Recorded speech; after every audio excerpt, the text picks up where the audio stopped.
Hi, everybody. On behalf of WatchTime and Grand Seiko, I'm extremely pleased to have something that is even better than what I had last week. Me and my team, we were fortunate enough to already have a presentation of the novelties with Grand Seiko.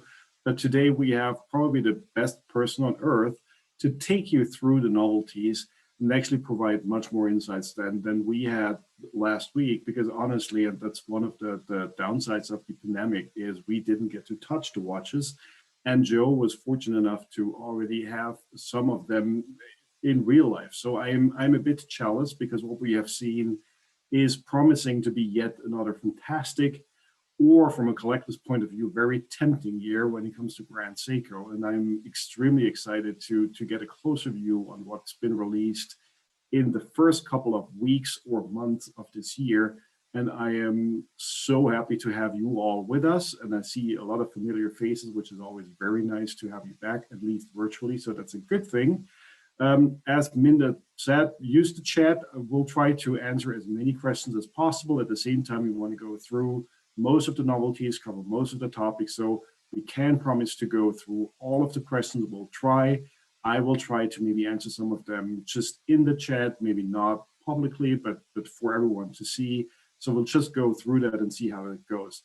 Speaking of chat, there is also something else going on in the chat this time, and I'm very pleased to hand over to Joe because there is a little surprise that we have prepared.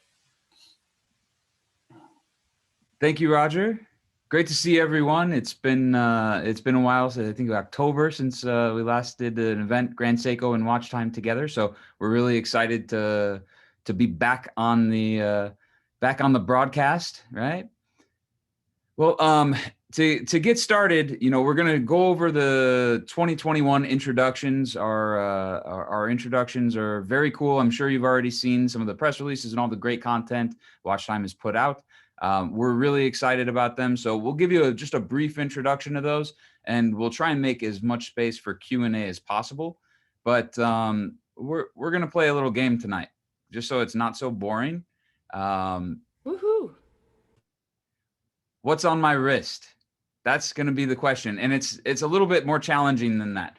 I know some of you here. Thank you for joining, of course, to those that I've met in person. If you think it's a watch I own that's on my wrist, you're wrong. That's trick number one. Trick number two is I have two wrists, and I am occupying them both. And on top of that, there's one that is not on my wrist, but we'll say in my hand. So we have three potential prizes to be won tonight.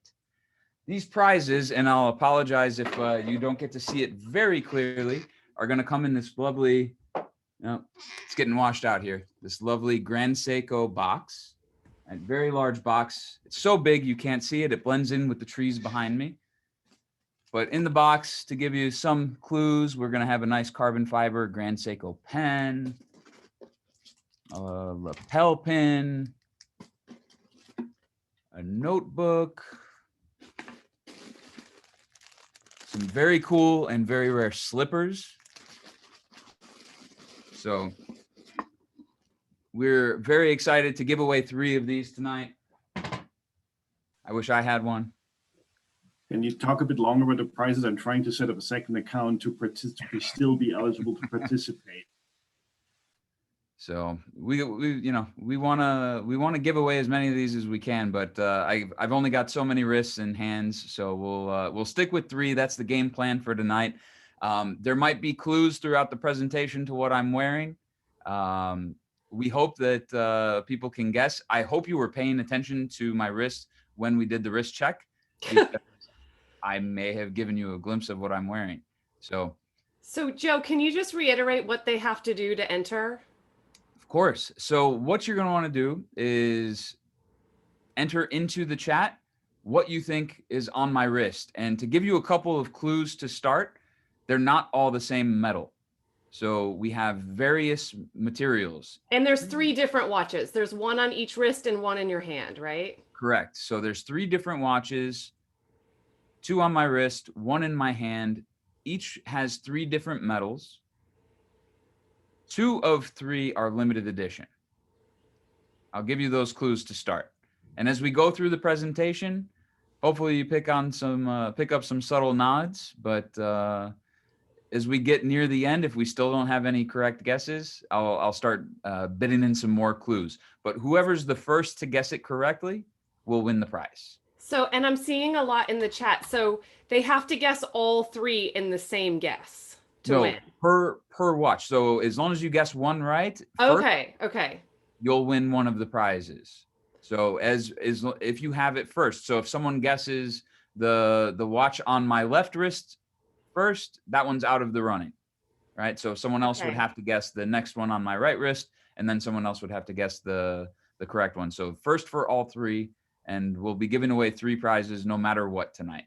Okay, so and I'm gonna ask the help of the Grand Seiko team to help me watch the chat because I'm getting overwhelmed by all these guesses right now already. And this is the first time we're doing this, guys, so just bear with us. I hope that Grand Seiko's not sending out 500 gift boxes, but you might be. Okay, thank you. I think we're clear now on that. Cool. Well, have fun with that. Good luck, because I'm not going to make it easy tonight. Some obscure pieces on my wrist, so, and some of which are very rare. So enjoy.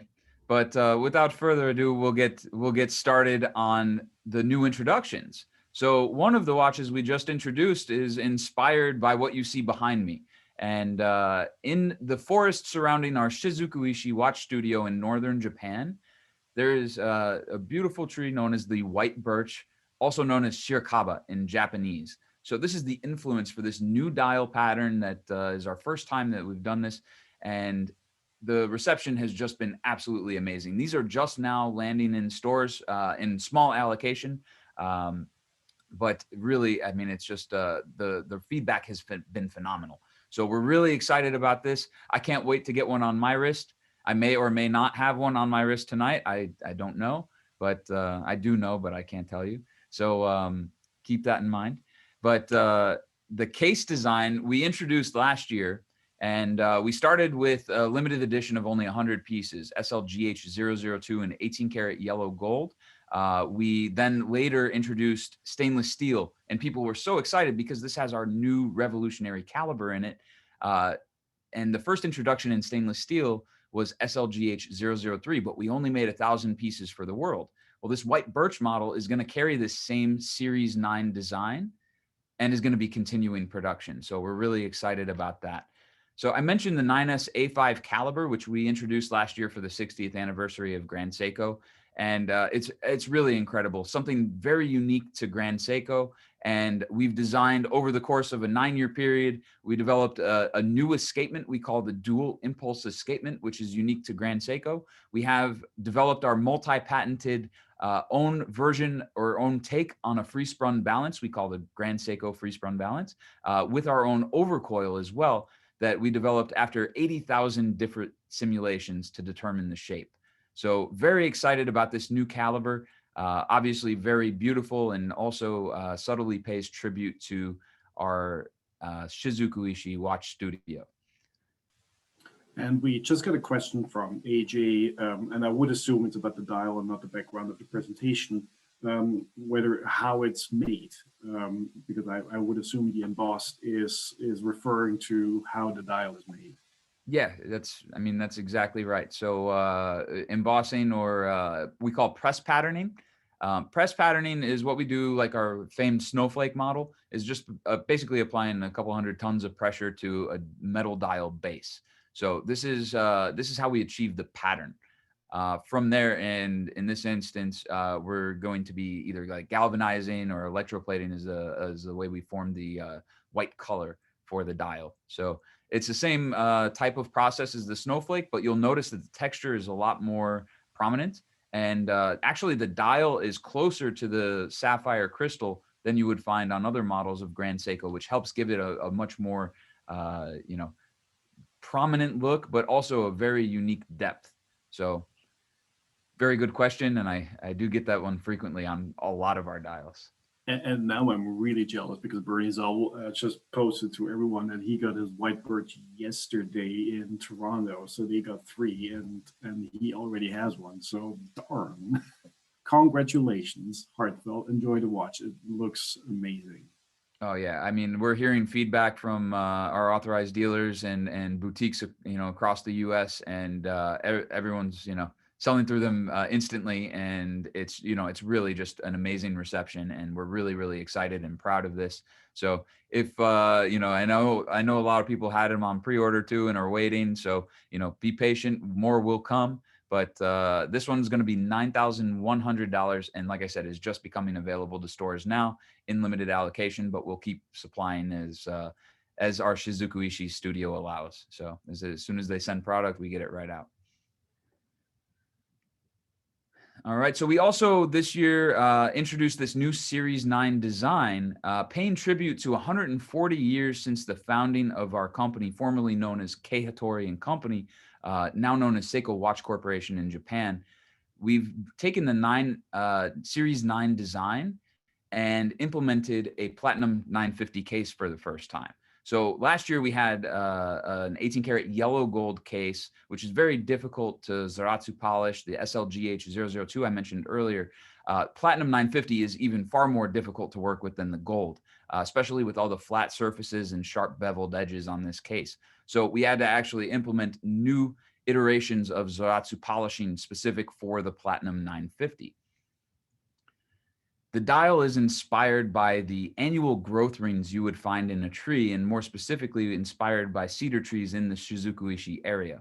So if you were to cut open the tree vertically, you would find and be able to count the growth rings to determine a tree's age. So we're expressing our age and knowledge in the watch industry through this new dial pattern exclusive to this model. So it will have what they call a special dial, which will have solid gold for the hour markers, the GS logo, and the window frame for the date. And lastly, this will incorporate our 9S A5 caliber, and you will notice that this model in particular has tempered blue screws, which is something we're only going to be doing for the precious metal models as you've seen in the past, so at least last year. So this is going to be limited to only 140 pieces worldwide. So very, very small production on this, but very, very beautiful.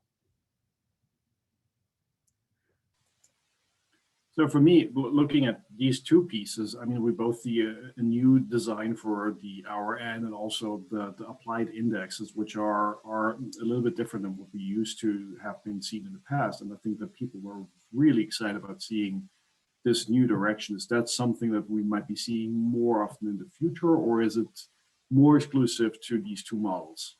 So without divulging too much, the Series 9 is a part of Grand Seiko's DNA at this point. So this is the white birch is our new kind of flagship model, and this design is just so good, so legible, and I highly doubt that this will be the last that you see of this new kind of already legendary Grand Seiko design.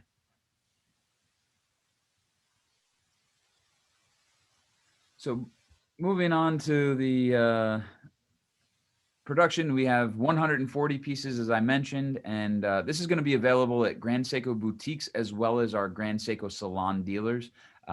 Salon status, we have 3 different types of dealers, master shop, salon, and boutique. So that's something to keep in mind too, is, with these different types of stores that we have across the country, this one will be limited to only boutiques and salons. And I was wondering, can you elaborate a little bit on the challenges that the watchmakers at Grand Seiko had with having both a high beat movement, which naturally creates a much better precision and accuracy than a lower beat movement, and at the same time offering a power reserve of 80 hours, which I find stunning. But do you have any insights to share with that? Yeah, of course. I mean, and without getting too long-winded about it, because I mean, I can go on for an hour just about this aspect. If you guys know me, you know I've got a lot to say. But simply put, I mean, realistically, the development of the 9S A5 was all about energy efficiency. And you see that consistently throughout our brand. That's a very big part of the DNA of our philosophy in watchmaking, is eliminating any kind of power loss that we possibly can. And so that's a big role of the dual impulse escapement, and part of the reason why we designed it. It's actually 20% more efficient than our already very efficient 9S85 high beat caliber, which has a 55-hour power reserve, which is long for a high frequency of 36,000 beats per hour. To achieve 80 hours, we not only do we implement the dual impulse escapement, which is made ultra lightweight through our MEMS manufacturing technique, and it has a very unique design with only 8 teeth.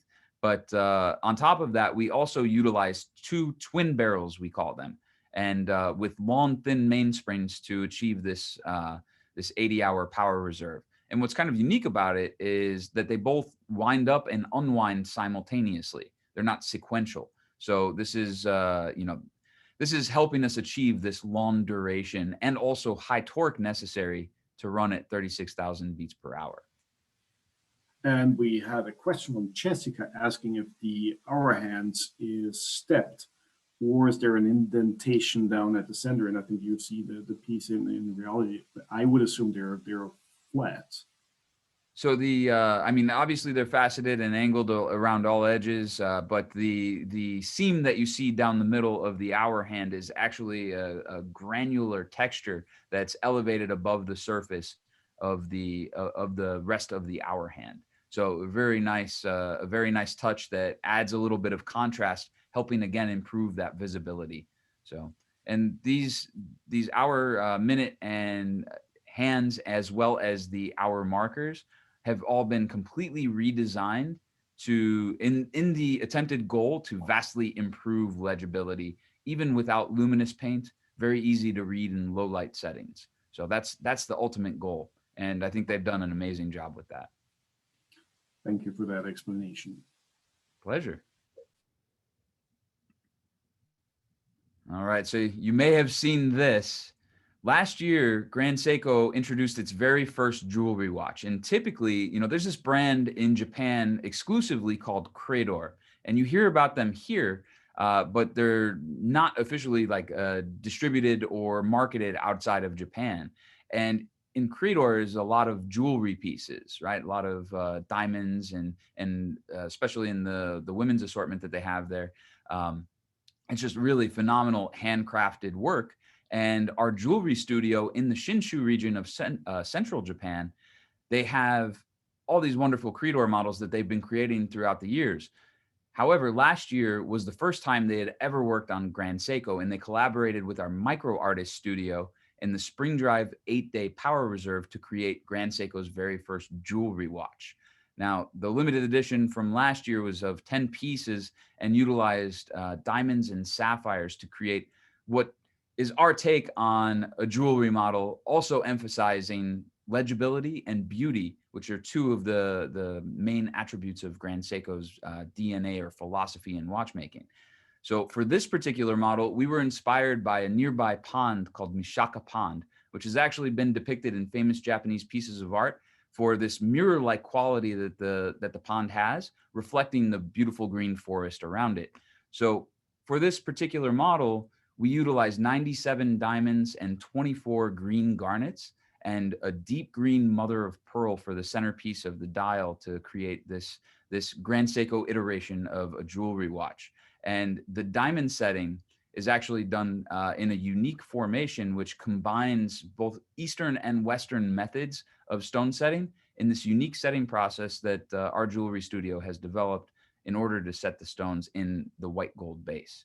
So very special model. And we'll also have a diamond on the crown, where last year's model had a sapphire on the crown. So we're only making 15 pieces for the world, and will be exclusive to Grand Seiko boutiques worldwide, and will be the most expensive Grand Seiko, as was last year's at the same price of $185,000. And I keep saying, I look forward to the day we exceed that, because every time we do something just so unique, and the handcraft involved is always just so impressive. So it's really remarkable to see our jewelry studio finally gain presence, not only in Grand Seiko, but also in the US market outside of Japan for the first time.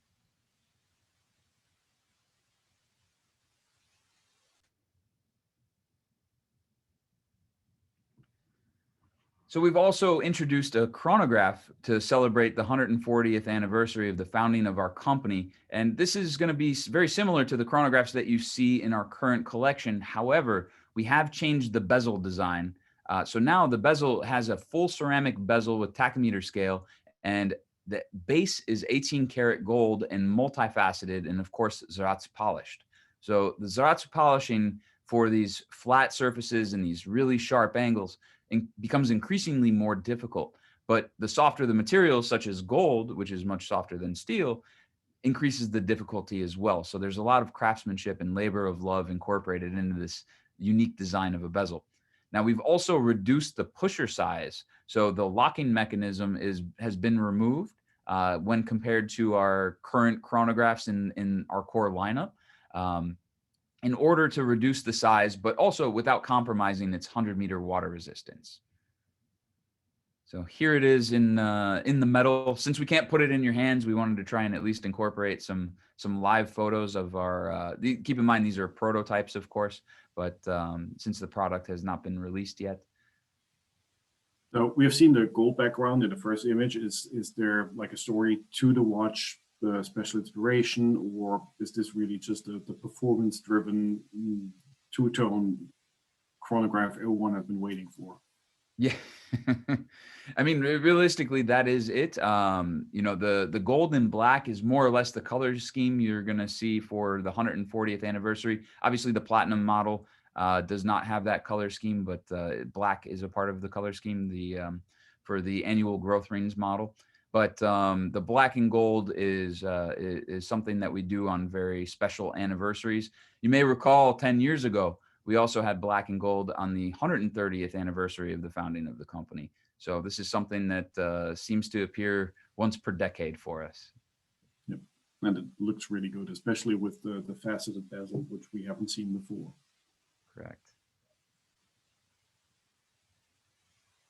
So this will include a crocodile leather strap with the yellow gold tone stitching and deployant clasp. We're only going to make 500 pieces, as I mentioned, and will be $18,600. So Scott's question has already been answered. Thank you. You asked it for him? No, he just used the chat function. If there is a price indication for the gold chrono, and the timing was perfect. I knew you were going to ask that question. All right, so this is probably one of the most talked about recent releases for us.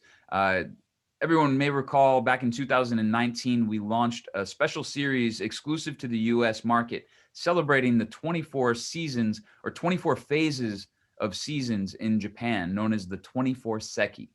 So this is basically going to be an elegance collection iteration that's going to, for the first time, become available to the global market.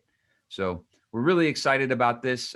First will be the elegance iteration of a seasonal phase known as Shunbun, expressive of the mountain blossoms. So dark green dial with pink gold accents to represent the green trees covering the mountains with that singular cherry blossom blooming amongst them.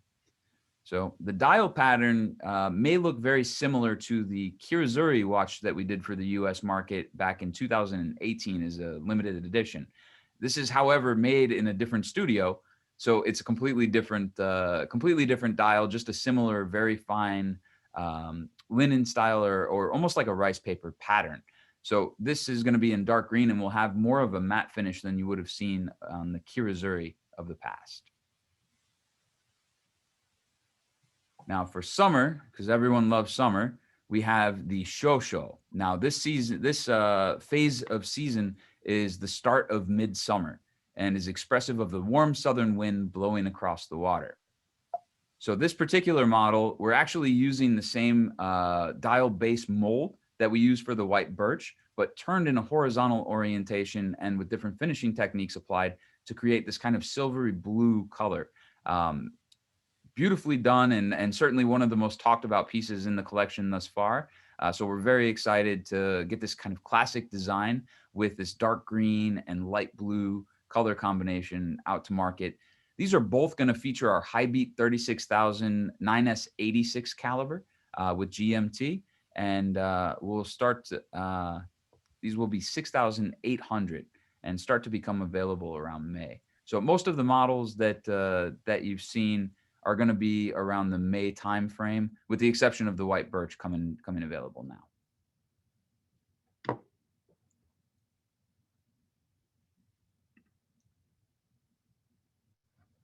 All right, and for winter, we have Toji, which is the winter solstice. So this is representative of the clear snow, with the morning sky represented by the rose gold accents for the GMT. So you may recognize this dial pattern from our GTR limited edition a couple of years ago, but much more compact in terms of size. Instead of being 46.4 millimeters, is going to be a solid 40.2, and also price, instead of 21,000, is going to be 6,000. So beautiful dial pattern, very subtle, but captures light in a very beautiful and unique way. Yep, and we're seeing the comments coming in, how like people really seem to be enjoying these. Oh, and I great. cannot tell you how relieved I am that you're pronouncing all these product names, because I would have probably died going through that presentation without any proper briefing before. So I am very, very happy that you're doing that part. Well, thank you. It's you know, it takes practice. It takes practice.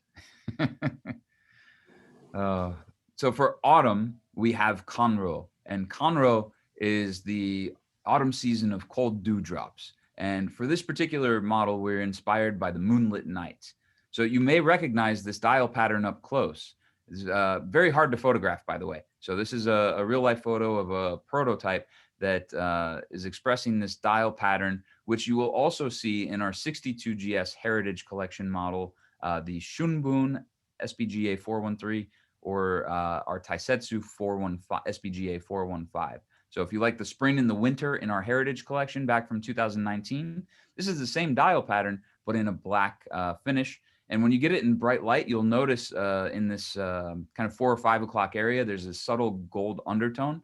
It's all dependent on how the light hits it. So this has really been well received as well, despite the subtlety of the black dial. And you'll also notice that it has a railway track, which is very rare in Grand Seiko models. So only a few at least in the US assortment, that have utilized this feature. So these are going to be a little bit wider than the high beats. Spring drive is naturally just a little bit wider of a movement. So instead of 39.5, they're going to be 40.2 in width, and will be 6,000, because spring drive is a little bit less than the high beat. So keep in mind, these are 14 millimeters, but this uses a box-shaped sapphire crystal. In terms of height, the 14 millimeters is accounting also for about 2 millimeters of height in the sapphire crystal itself, because it's got that vintage appeal. You know, the box-shaped crystal sits very high. So it's related to one of the questions we just received, and we briefly talked about that before we had the presentation. We're seeing much more nature-inspired themes this year by Grand Seiko. I am under the impression, at least, and I think this is a very emotional way to build collection and to tell much more than a story. And what I really appreciate about Grand Seiko is that the theme goes further beyond than the dial. I mean, occasionally we even see the base plates of a movement that are representing something. And so, can you elaborate a little bit of that history on how this inspiration is leading to something that is much more a collection with a theme than just a reference number? Yeah, of course. You know, and you guys may know this, Grand Seiko has, for a very long time, incorporated elements of nature into their watches. Now, maybe the story wasn't told, you know, back in the early days of Grand Seiko becoming a global brand for the first time back in 2010. The snowflake was a perfect example. No one really knew the story, and it took a couple of years before people started to learn it. Spring drive itself, the design of the rotor bridge in the back, is outlining the Hotaka and Jonen mountain range, along with the power reserve train and the barrel in the back. So it's like the architecture of the movement is actually inspired by nature. Our new 9S A5 caliber has a peak in the bridge, in the train bridge, that is representing Mount Iwate, and then an opening between the bridges express the Shizuku-ishi River, or bend in the Shizuku-ishi River. So there's always hidden elements of nature in Grand Seiko. And, when you have the opportunity to go to these studios, and I should also mention, in northern Japan, we recently opened a new Grand Seiko studio called Grand Seiko Studio Shizukuishi. And this facility is set up for tours. Now you have to make an appointment, and obviously right now with the situation in the world, it's not possible. But when it does become possible, I highly recommend, if you're in Japan and want to take the Shinkansen, the bullet train, 3 hours north, 3.5 hours north, go to this beautiful town and see this lovely and just beautifully constructed new studio, and you become absorbed in the nature there. I mean, it's really something else. This, forest that's preserved in the area. They even plant trees every year to keep the forest thriving. I mean, it's really, it's really special, even before the influence of, or the brand philosophy came about in our brand, which is the nature of time. That's our brand philosophy. That's not just like an ad campaign. That's a part of the DNA of Grand Seiko. So nature is, held with the utmost respect in Japan, and Grand Seiko pays tribute to that in many of our watches. And something that I also am interested in here is the Master Shop model, which is the description below the models. What does that mean? So Master Shop, basically here in the US, Master Shop is a Grand Seiko authorized dealer. So that's kind of where you'll start in terms of Grand Seiko authorized dealers. Master Shop has access to most of the models that we sell. Salon would have access to a slightly more extensive range than you would find in a Master Shop. And then our boutiques would have the most extensive collection of Grand Seiko, because not all models are available, let's say, to all dealers. And, with some are, of course, very limited production or limited edition. So we do have different designations for our different dealers. And I would assume it's one of the questions that quite often is being asked is regarding the numbering system, the reference numbers. Are there any plans to switch from this numbering system to names? And I do know the answer to that, but I hand it back to you. So, I mean, the reference numbers will always be a part of Grand Seiko, and every brand kind of has their reference number that it can be just 7 digits like Grand Seiko, or it could be an extensive quantity of numbers, as you know very well, Roger, depending on the brand. So, for reference numbers, we do have a code. Basically the first part, like you see here, SBGE, will always mean that it has a 9R66 spring drive GMT caliber. And then the number that follows is the sequential order that it's been released, let's say, or intended to be released, or the design was developed, let's say. So, if it was an SBGE 001, it would have been the first 9R66 that we had created in Grand Seiko. Now, we don't necessarily always have a SBGE 002 or something like that. Even numbers are for gold tone metals, so yellow gold. Like I mentioned, SLGH 002 is for yellow gold. It could be rose gold for an even number. But silver tone models, stainless steel, or high intensity titanium alloy, or even platinum or white gold will be odd numbers. So that's a part of our code. So I know a lot of people wonder that, so I hope I answered it. Yeah, and I mean, It's probably also a little confusing. Let's not lie. No. I mean, there was a very practical aspect to it. In these days, with the internet, with URL registration, with brand registry that is global, it is becoming more and more difficult to register a product brand. And in a global environment, also misunderstandings are much more alike. So the safest way today with a growing collection is to stick with reference numbers and something that is much more descriptive than trying to come up with a name every time anew. So there is also the let's say the more rational approach to that. We just got a very interesting question regarding the boutiques, and also, I mean, closely tied to the novelty we've just seen. Are you currently into e-commerce, and how do people get these pieces if they're not living close by one of the boutiques? So, this is, this being a master shop model, this is available not just at our, corporate owned boutiques, our official Grand Seiko kind of flagship boutiques, but also at authorized dealers. So master shops, salons, hopefully you have one nearby, but we do have a relatively small distribution network. We, due to the situation, and I'll answer this a little bit actually later in the presentation, but we do more or less have somewhat of a solution in terms of e-commerce, but it's pretty restrictive. So I will elaborate that, if you don't mind, when we get to a later slide. Absolutely. And something that has been asked to us via email and now also in the chat, which is tying into the same topic, is about the micro adjustment of Grand Seiko bracelets, which I heard you have an ingenious explanation on making something with the existing bracelet that not everyone might be aware of. So yeah, and we get the question of micro adjustable bracelets all the time. Some of our models do come with them. I know a lot of people don't necessarily realize that, but mostly in the sports category. And a lot of it has to do with, we want the watch to be balanced. So I'm trying to not reveal the watch I'm wearing, but show the clasp and how low profile it is, right? That's, I don't want to make this too easy. So the clasp itself, we want to have is almost as thin as the bracelet is. And so that's why we don't have the micro adjust, because it would increase the size unless it's a heavier case and head of the watch. Then we'll venture into a micro adjustable clasp or a larger size clasp because it's more balanced that way. But for this, what we do is we have two half links that equate to being slightly longer than one full link.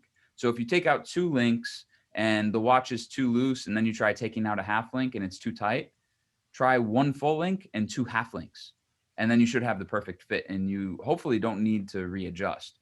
Now, all the watches I have that don't have a micro adjustment, I found that perfect fit. And sometimes maybe you gotta, play with the sizing a little bit. But I've gone through some, the heat swelling changes, some weight changes, and all that stuff, and I still haven't resized any of my watches. So, we hope that you find them comfortable and easy to use and very functional and don't fail on you, and all the benefits of Grand Seiko's kind of philosophy in watchmaking. Hopefully that trick is some help for those who are running into problems. Thank you. And I just saw from Minda that we have one correct answer so far, so that means we're still 2 to go. All right. But there is hard ones. I know. There is more to talk about. So, and I think that's a perfect segue for exactly. So the slide I was waiting for before I got into the e-commerce thing, and I'm not going to talk about that first, but we're so excited with the collector base here, at least in the U.S. thus far, that we're seeing. And in many other markets too, the reception of Grand Seiko has just been amazing. And we're very fortunate for the collectors and fans of Grand Seiko who have, supported such growth of our brand over the last several years. And, as a big thank you to our fans and collectors, we launched something that used to be exclusive in Japan. And it's a club exclusively for Grand Seiko owners. And so, in Japan, they started this in 2015, and you had to be, in Japan with an address in Japan in order to become a member of this club and have purchased from an official master shop or salon or boutique. And, that was the criteria, and it was only starting in 2015, and you had to have purchased from their start date moving forward. So flash forward to, December 18th of last year, we were really excited to announce that we are finally taking the GS9 Club outside of Japan into the US market and really doing a big push for this very special club. Now, one of the big problems we faced was we had initially intended to launch this club in the world we knew in, back in 2019, let's say. Our original, concept was to bring it to life and have these big, large scale events, as you saw in the Japanese market back, starting in 2015 and moving forward. And so we intended to launch our GS9 club in the US for the 60th anniversary of Grand Seiko with a very grand event.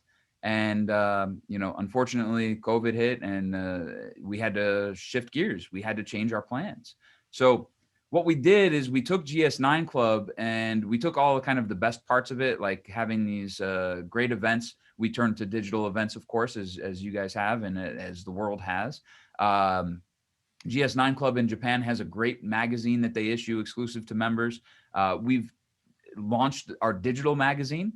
We do still have plans to have a members club physical print magazine, of course, as well. But later, probably this year, we'll launch that. So on top of that, when you would go to a GS9 Club event, you would see these amazing watches from the start 1960 all the way to today. They would have almost every model you could think of. We wanted to do that here in the US, but we did this in kind of a digital format. We launched kind of a Grand Seiko archive, which is going to be a continuously growing assortment of historical models and previous models, not just from the 60s, but moving through today. You'll find tidbits of information even more in depth than you'll find on the Grand Seiko official websites. So, we're trying to kind of cater to all of the different great elements of the GS9 Club. One of those elements too was because of the situation. We had most of our dealers were closed in March and April, starting in April, let's say, of last year. Our boutiques were all closed, and no one, people wanted to buy Grand Seiko, and we didn't really have a way to do that. Grand Seiko didn't have an e-com program, so some models of Grand Seiko are allowed to be sold on e-commerce. So GS9 Club launched a shop where those models that are approved are open to the public, and select models, master shop models and upward, with the exclusion of boutiques, the product were available only exclusive to our GS9 Club members. So for the GS9 Club, we have a shop, we have a historical section, we have, our archive, we have a magazine where we're trying to give you all these little cool tidbits of information you may not find elsewhere online. Exclusive interviews with designers and kind of inside information, if you will.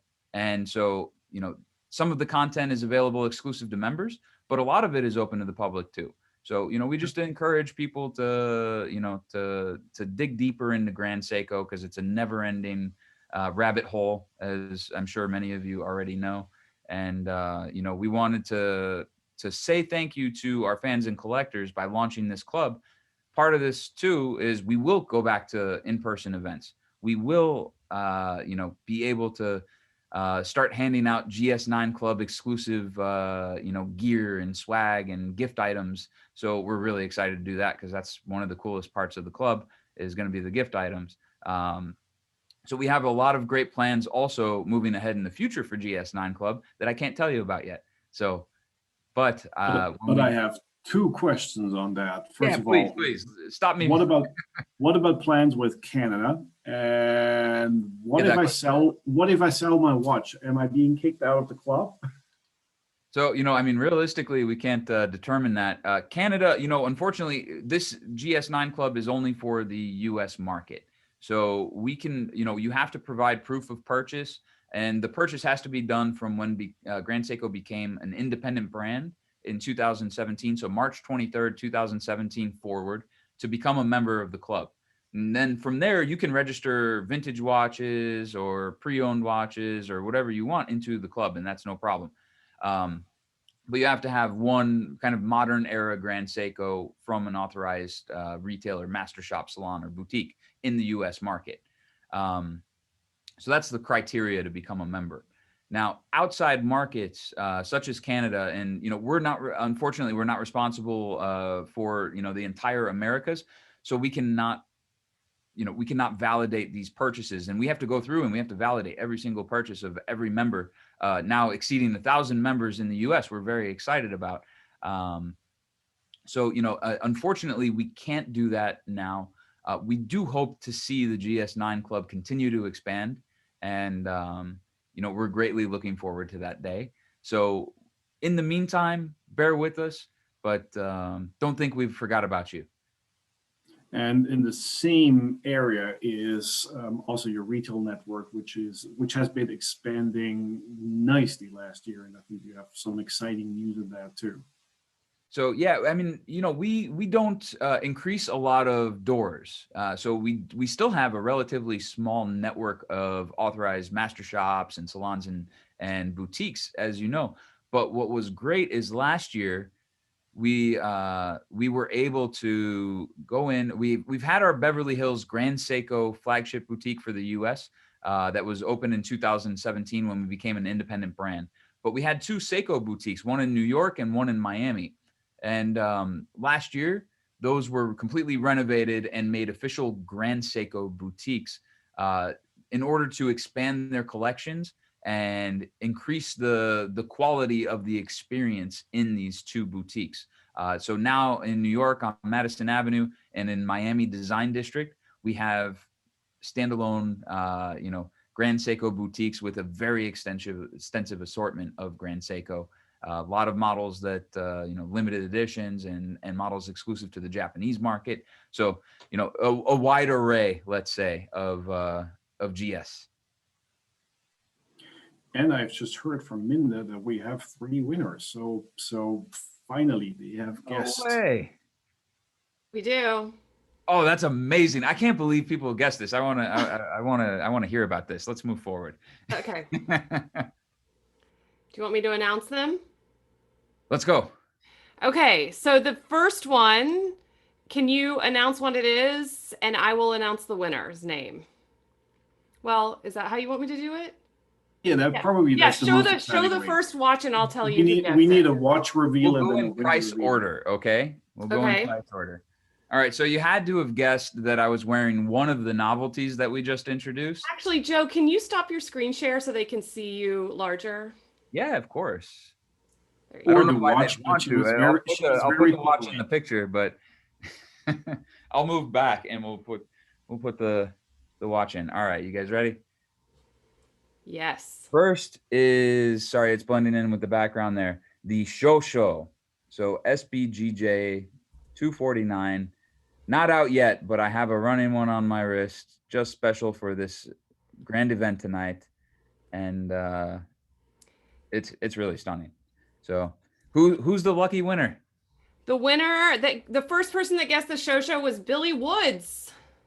Congratulations, Billy. Billy, I can't see you, so write in the chat if you're here. Good job, Billy, or wave or something, and I'll unmute you. And we need to get your address. Yeah, I am just shocked. Oh, wait, there's Billy. Billy, good job. Yeah, I look like a bum, too. It's all right, Billy. No. It's all right. You look good. Excellent. What made you guess the Shosho? Just if I may ask, Billy. Just one I had my eyes on and was just hoping that would be it. Perfect. I love it. Well, congratulations. We hope you enjoy the gifts. We'll send them out. We'll have you send your information to the WatchTime team, and then we'll send these out for you. Okay. It'll join my other 3 Grand Seikos. Thank you so much. No, thank you. We really appreciate it, Billy. Man, that's awesome. So Okay. excited. All right, so we're gonna continue. Like I said, we're going in price, and I said everything's different, different materials. It's not titanium. This was increasingly difficult. So one of my favorite watches, I think that we've made, is the SLGH 002, the first to introduce the 9S A5 caliber. So it's not mine, but I've had it on my wrist for a very short period of time, and I wish it could stay there. All right, Yeah, so it looks stunning behind this one. The winner of this one was Kenneth Harden. Kenneth, where are you? Congratulations. Oh, he wrote OMG. Oh, yeah, he has been identified. All right, can you hear me? Yes. Yeah. Well, thank you very much. And I don't know, I guess that one, I think because everybody was going more for the stainless and the sports stuff. So I was looking on the website and looking for some gold models and something that might be a little bit off what I think this group might normally look for. So I guess I got lucky. So thank you very much. And I'm wearing my snowflake today and trying to sign up for Club GS9. Excellent. Awesome. Well, we're excited to have you, and amazing guess, because I wouldn't have guessed this one. So I just want to make sure that everyone knows they didn't win the watch. no, just the gift box that I showed you. Just a gift box. Yeah, sorry guys. No, that's fine. It's not. Thanks everybody. I'll go on mute now. Oh, you're good. Thank you so much. Okay, so now the third one. All right. So this is, I don't even know how anyone could have guessed this. Because, I mean, seriously, there's only 20 in the world. And I just happened to have one on hand today. And this is a limited edition that we made to pay tribute to Shizuku-ishi in the namesake of the town where we make all mechanical Grand Seikos. This is SBGW 263, which is hand engraved by a master artisan named Kiyoshi Terui, and is one of the most impressive pieces of art ever found in Grand Seiko. So who guessed it? Matthew O. Matthew. How? I thought I had at least 2 solid stumpers here. Where are you, Matthew? Let me see if I can find you. Wait, I hope. Hello. Oh, there he is. Good. Sorry, I don't have a camera. Wow, that's impressive, I guess. I was just going down the list looking for something platinum, and something recent. So. And you just ended up landing on this one, huh? That was I actually guess I think probably all 3 of the 3 or 4 recent platinum watches from 2021 and 2020. So. Oh, that's amazing. Congratulations, and a great guess, and a phenomenal watch. So I can't believe you guessed it. I'm shocked. Thank you so much. Thank you. Congratulations. So I think we're just gonna wrap things up, but I did want to just leave a couple minutes if anyone wanted to ask a question live. You could raise your hand, write it in the chat. If anybody had any questions for Joe, I know that there are a lot in the chat. I think we got to a lot of them, but if we didn't, speak up now.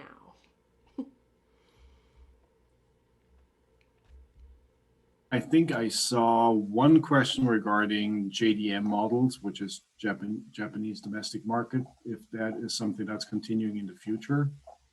I'm scrolling up where there's just too much. And also, Joe, is it possible you could show those watches that you mentioned on your wrist while you're...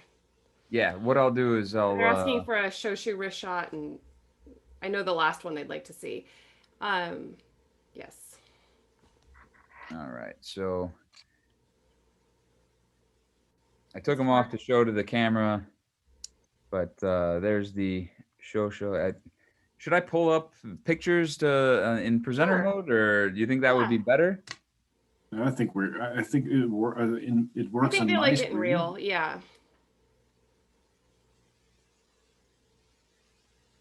I have to try and like block out the birch trees here.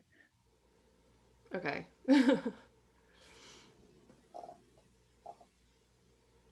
All right, so that's the Shoshu. I hope that's good enough. You know, it's terrible to do these Zoom camera, showings of watches. That's why I try and, incorporate some like still real life photos, just because it's so difficult to tell. This one still has the plastic on it. That's why I kept it in hand as opposed to on my wrist. So now this is modeled after the Shizuku-ishi studio. The name Shizuku-ishi is basically like water drops.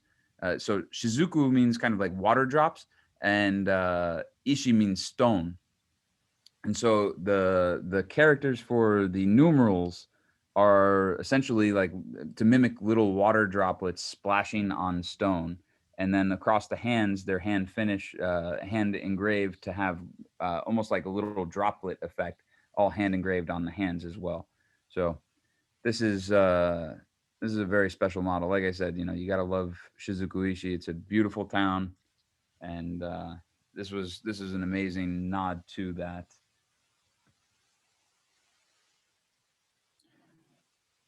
And then the SLGH002, it has, a little bit of design cue from the first Grand Seiko. They wanted to do, the first 9SA5, they wanted to be very special.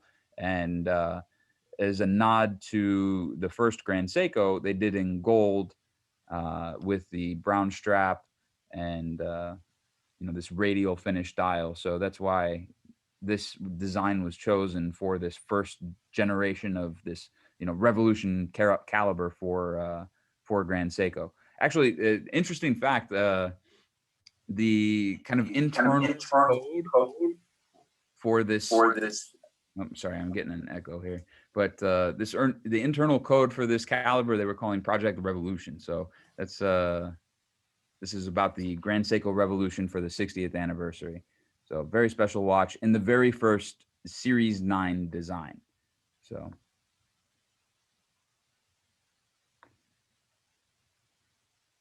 what's your favorite of the novelties, Joe? so tough. White birch though is I know. white birch is going to be on my wrist sooner than later.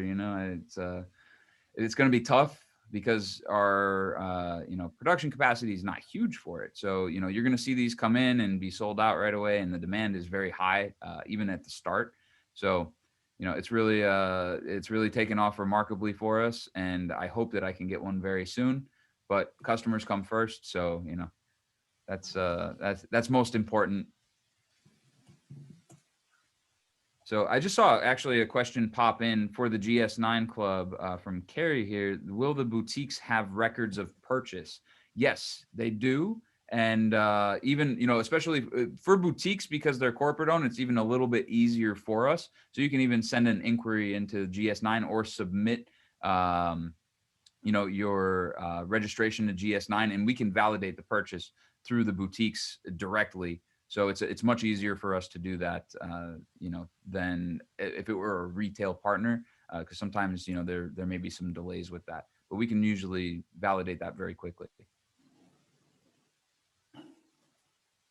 Any final questions from anybody? Roger, did you have one? Yes, we have a very technical question regarding spring drive movement in general. Are the spring drive calibers susceptible to electromagnetic pulse EMP? Or what is the magnetic shielding strength for Grand Seiko watches in general? Is there anything you can comment on? Yeah, of course. So yeah, I mean, depending on the strength of the field, there's obviously, resistance. So we do shield the spring drive movement, and all of our watches are resistant to 4,800 amperes per meter, which is ISO standard for a dive watch, about 60 Gauss. So that's something to keep in mind. All of Grand Seiko watches are magnetic resistant to that certification. So something to be considered, but in many instances, an EMP or a very strong electromagnetic pulse, if it's going to have an impact on spring drive, is going to be quite different than if it were affecting a purely mechanical movement. So where the hairspring generally is the first thing to become magnetized and starts to stick together, you have to demagnetize it for it to, start functioning properly again, if it doesn't need to be adjusted after that. Spring drive, generally what will happen is that the magnetic field will only have an impact on the movement while it's exposed to that magnetic field. So it'll depending on the instance, it'll either speed up or slow down or stop. But as soon as you remove that magnetic field, it should go back to normal operation. So that's something to consider as well. Thank you. I was always wondering when I get these questions what people are planning on doing with these watches, but here we go. So the last question that comes in is like, I love my anti-magnetic quartz, but why do quartz need anti-magnetic? It's the same reason as spring drive. And, there's an electronic motor that's using electromagnetic energy in a quartz movement to deliver energy to the gear train and drive the hands. So, you can impact that tremendously in a quartz movement, just like a mechanical movement, but similar to spring drive, it's not going to generally be a lingering effect. I say generally, but most of the time. So. And I'm not sure if I addressed that because I was diving through all these comments. Any more limited models for the GS9 club coming? Someone missed the Eagle. Oh, it's easy to answer. I would say yes. At some point. Someone missed the Eagle. Yep. The Eagle was a tough one, man. We really wish we could have got more. You know, in regards to the GS9 club, you know, and making more limited edition models, I can't speak 100%. You know, obviously we can't disclose information about future product. But keep a close eye out. You never know when the next one will pop up. And become a member. And I have another one. I'm not sure if you are allowed to answer that, but it's not that much of a secret. Can you elaborate what percentage of brand Seikos are split into mechanical versus quartz versus spring drive? Is there like an indication? Is it half-half? Is it third? Or is that not public information? In terms of production, or in terms of like what sells? Probably be production. It would probably be production. Yeah, I would say, I mean, you know, quartz is going to be the fewest quantity of components, so our production capacity is going to be the highest. You know, it's interesting because our quartz movements have as many components as most automatic watches, so it's still a very complex movement with over 130 parts at the start for our quartz movements. So it's still complex and hand assembled. However, when you start getting into our mechanical movements, then the production capacity is, you know, not as high, let's say, as quartz. But we have some mechanical movements, like a 9S64 manual line movement is more simplistic, just under 200 components. Most of our movements, though, do have over 200 components for a time only and time and date watch. So they are quite complex. Our high beats, you know, compared to an 8-beat movement, would be smaller production than the 8-beat. And then spring drive, you know, would be, let's say, you know, similar to high beat in terms of production. And then our chronograph would be probably one of the smaller ones. It's really hard to narrow that down because we have so many different types of movements.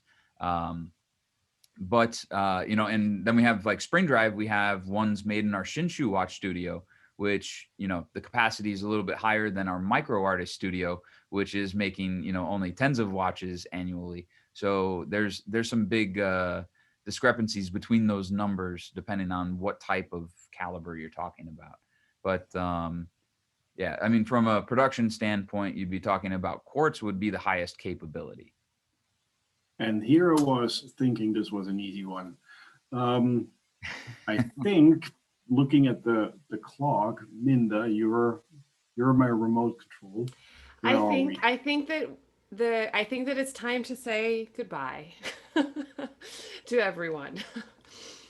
We're at the happy hour time on the East Coast, finishing work time on the West Coast. And it's already tomorrow here. We have someone from Hungary and someone like and it's after midnight for Roger. Here. It's after midnight for Roger in Switzerland. So thank you, everybody. Wow. And thank you so much, Joe, for your amazing knowledge. It's incredible. Thank you for sharing it with our audience. We will see you guys all very soon. Thank you again to Grand Seiko. Thank you so much, everyone. Take care, everyone. Thanks so much for